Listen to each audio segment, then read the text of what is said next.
জাতীয় ঐকমত্যের খোঁজে আবারও মুখোমুখি দলগুলো। আজ শুরু দ্বিতীয় দফার গুরুত্বপূর্ণ আলোচনা। রাষ্ট্র সংস্কারে কারা চাইছে পরিবর্তন আর কারা ঠেকাতে চাইছে, আজ মুখোমুখি হচ্ছে দলগুলো। জাতীয় ঐকমত্যের নতুন অধ্যায় শুরু। রাষ্ট্রের বিভিন্ন গুরুত্বপূর্ণ খাতে কাঙ্ক্ষিত সংস্কার ও রাজনৈতিক ঐকমত্য গঠনের লক্ষ্য নিয়ে আবারও আলোচনায় বসছে জাতীয় ঐকমত্য কমিশন। আজ সোমবার ২রা জুন শুরু হচ্ছে এই ঐতিহাসিক আলোচনার দ্বিতীয় পর্ব। বিকেল ৪টায় বাংলাদেশ ফরেন সার্ভিস মিলনে আনুষ্ঠানিকভাবে আলোচনার সূচনা করবেন জাতীয় ঐকমত্য কমিশনের প্রধান ও অন্তর্বর্তী সরকারের প্রধান উপদেষ্টা অধ্যাপক মোহাম্মদ ইউনূস। আলোচনায় অংশ নিতে দেশের প্রধান রাজনৈতিক দলগুলোর প্রতিনিধিদের আমন্ত্রণ জানানো হয়েছে। কমিশন আশা করছে দ্বিতীয় পর্বে আলোচনার মাধ্যমে বেশ কিছু গুরুত্বপূর্ণ বিষয়ে অগ্রগতি সম্ভব হবে। কমিশন সূত্র জানায়, আলোচনার শুরুতে অধ্যাপক ইউনূস দলগুলোর সঙ্গে প্রাথমিক বৈঠক করবেন। এরপর বিষয়ভিত্তিক আলোচনা চলবে কয়েকটি ধাপে। ঈদুল আজহার আগে একটি বৈঠক, ঈদের পরে কয়েকটি ধারাবাহিক বৈঠকের পরিকল্পনা রয়েছে। এই দফায় সবচেয়ে বেশি গুরুত্ব দেওয়া হবে সংবিধান সংস্কার কমিশনের সেই সব প্রস্তাবগুলোর উপর যেগুলোতে এখনও রাজনৈতিক ঐকমত্য তৈরি হয়নি।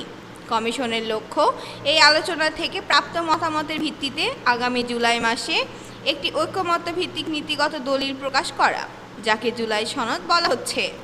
প্রথম দফার আলোচনা শেষে গত ২৬শে মে এক সংবাদ সম্মেলনে জাতীয় ঐকমত্য কমিশনের সহসভাপতি অধ্যাপক আলী রিয়াজ কিছু গুরুত্বপূর্ণ অমীমাংসিত বিষয়ের কথা উল্লেখ করেন।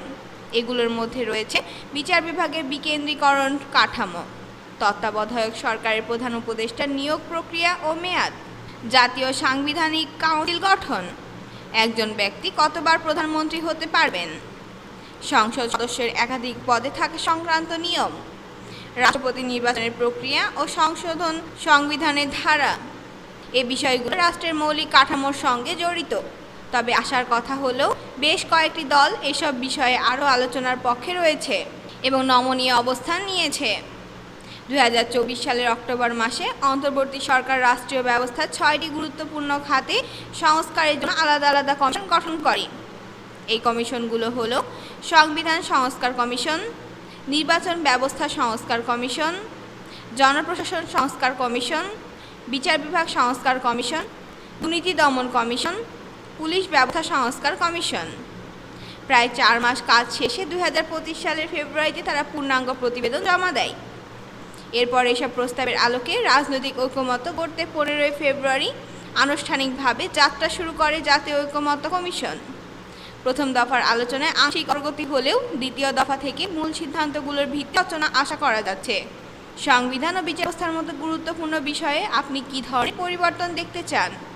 আপনার মতামত আমাদের জন্য গুরুত্বপূর্ণ। শেয়ার করুন নিচের কমেন্টের মাধ্যমে। ধন্যবাদ।